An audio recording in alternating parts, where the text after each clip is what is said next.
Thank you everyone for joining me today. My name is Josh Klunkowitz and I'm the president of Acquire Real Estate. In today's webinar, I'm going to talk to you about Acquire Real Estate, tell you what it is we do, explain about our investment process and how you can benefit from the access we provide, and I'll also answer some frequently asked questions that we get at the end. I'm going to start from the beginning and explain why we started Acquire Real Estate.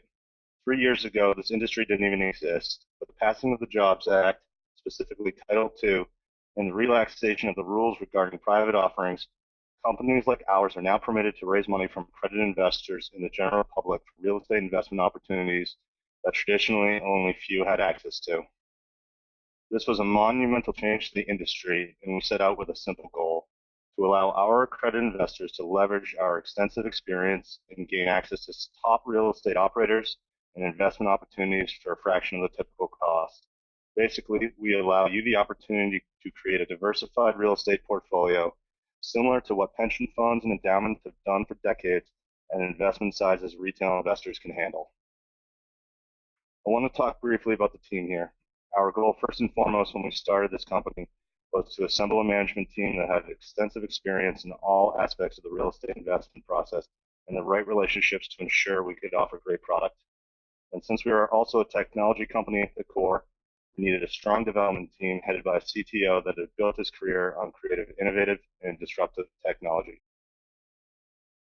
We have incredibly strict standards regarding the deals we choose to invest in and the sponsors, which are real estate owners, we choose to invest with. Frankly, less than 5% of the investment opportunities we see ever make it onto the site for you to invest in.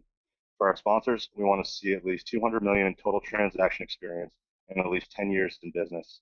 This is for our and your protection, since in most of these transactions, we are limited partners with limited control.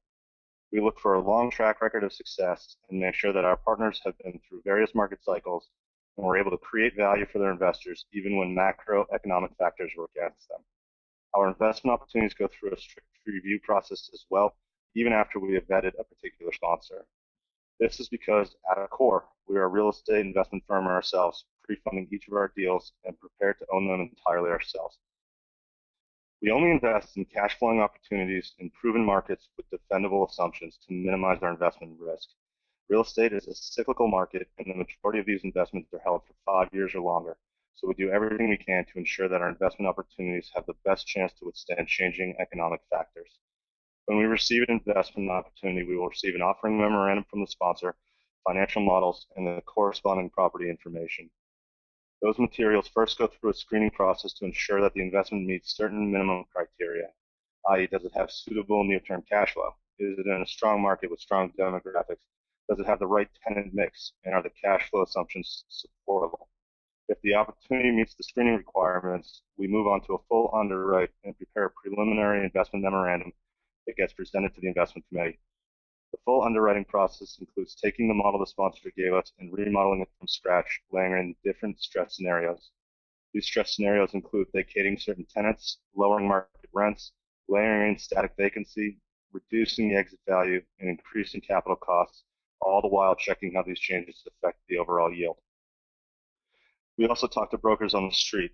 They have real-time information on the market, the tenants, and how other properties are selling and performing, so we know that the information we're working from is accurate and up-to-date. Once we have underwritten and stressed and underwritten again, we take the opportunity to investment committee for a vote. Our investment committee is made up of Acquire management and outside professionals who have tens of billions in real estate transaction experience. Our committee operates under unanimous consent, so all 5 members must approve of the deal or we pass and move on to the next. After we accept the deal, we begin the process of negotiating as many protections and favorable terms into the deals we can, and finally closing and funding the transaction. So why do we choose to pre-fund our deals? The pre-funding element of our business model came from early discussions with notable real estate operators and also from our own experience. Part of our management team built their own private equity real estate portfolios, raising money from high net worth investors and institutions. One thing a real estate operator can't have once they've committed to a deal is funding risk. Most crowdfunding portals today operate under a best efforts model, whereby a deal is posted to the site with a funding goal and an end date. All investor money is held in a third-party escrow account until the funding goal is reached and then transferred to the operator. If the funding goal is not met, all money is returned to the investors. This model is a deterrent to the best sponsors. those who have no problem raising money for their deals because the funding risk is just too high. If those sponsors do choose to post a deal with a best efforts model, it's most likely because it wasn't well received by their traditional investor base or they're raising money for a fund. This model is also disadvantageous to accredited investors since you could be locking up a large chunk of investable capital with no certainty that the deal may close, all the while missing out on other viable investment opportunities. By pre-funding our deals, we eliminate the funding risks to the sponsor, allowing us access to better sponsors and better deals, and we have the ability to take investors into our deals on a rolling basis. Our investors typically take ownership of their investments in less than a week after they committed to the deal and start accruing their share of the next distribution immediately. We also retain a portion of every investment alongside our investors. Our model is to pre-fund every acquired deal, but also to remain in that deal and invest it alongside our members so that our interests are aligned. All of your investment activity is summarized on your comprehensive investor dashboard, which is the nervous system for all your activity on the site.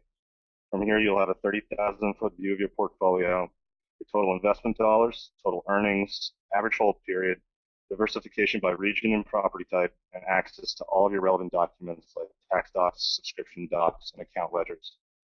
Also, a point of this live webinar was to show that there are real people behind this website, and we're here to help at any time. I encourage you to give us a call or use our chat feature to request a demo or ask any questions you may have on specific offerings. I want to talk briefly on the hold period of our investments because we get that question a lot. The hold period is the anticipated lifetime of the investment from acquisition through a sale based on the sponsor's business plan. Basically from when they buy it to when they sell it or refinance it and you get your money back. This is not set in stone and can be shorter or longer based on larger economic factors. For example, an owner may have a 5-year hold investment plan, but a new active buyer in the market may give them an offer they can't turn down and they'll sell after 2 years. Conversely, we could have the same scenario with a 5-year hold period, but 5 years out, macroeconomic factors out of the sponsor's control may force them to continue to hold the property for a couple more years. The idea of hold period comes up a lot for limited partner real estate investments since by nature they are liquid with no public market to dispose of or transfer those interests. Generally speaking, once an investment is made, that investor is in for the long haul, 5 to 10, possibly dozens of years, with limited to no means of an exit unless the underlying asset is sold or recapitalized. We strive to create a portfolio of offerings that have varying anticipated hold periods. For example, a preferred equity deal that has a 2-year hold, a repositioning with a 5-year hold, or a core investment with a 10-year hold or longer. By offering various hold periods, you can stagger your anticipated liquidity dates. However, we understand that even with staggered liquidity dates, the illiquidity of these investments may still be a deterrent, so we developed the investor exchange. The investor exchange allows you to sell your investment to other acquired investors after holding that investment for a year through a blind auction process similar to eBay. This is by no means the equivalent of a public market, but it is a liquidity option should you need it. Now I want to get into some specific frequently asked questions. First and foremost, why can't I see any open properties? I can only see closed properties, or I can only see one open property. Title II of the Jobs Act created 2 distinct offerings under Rule 506 of Regulation D, specifically 506B and 506C offerings. 506C offerings are generally solicited offerings, meaning they can be shown to anyone. Our Ranter's Village offering is an example of a 506C offering, and anyone who comes to our site can see most of the details regarding that investment. However, in a 506C offering, investors need to get accredited by the site or an affiliate, and that includes showing tax returns, W-2s, bank statements, attorney letters, or some combination of the above. 506B offerings, on the other hand, cannot be generally solicited and can only be shown to accredited investors who have a relationship with the site and have self-certified that they are accredited. Well, what does it mean to have a relationship? For us in the SEC, it means going through a few quick steps that include filling out an investor profile and questionnaire and having a call with our investor relations department to discuss your investing experience and understanding. All in all, this takes less than 15 minutes and opens up all our investment opportunities to you. Most of the offerings on our site are Rule 506B offerings, so if you haven't done so already, I encourage you to fill out those profiles and schedule the call directly from your investor dashboard. Question number 2, what are your fees and are the returns you show after your fees or before? We get this question a lot, especially from people who have not finished their cool-off, so they can't see our open deals.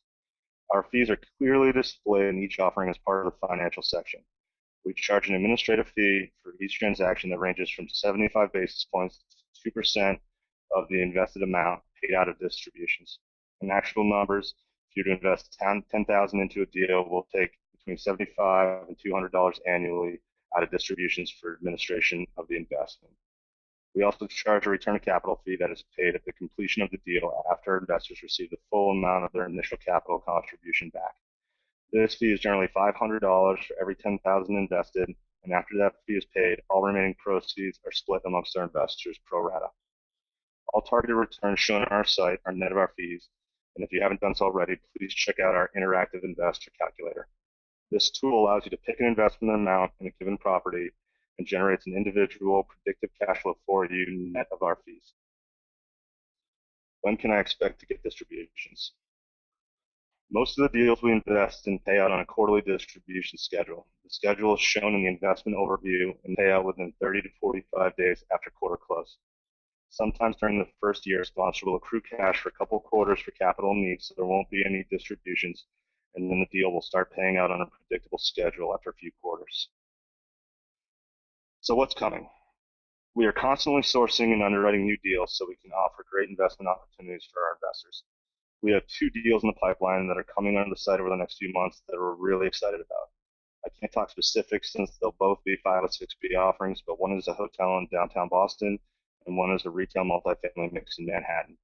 Both will be short-term preferred equity deals, maximizing current cash flow paid to investors.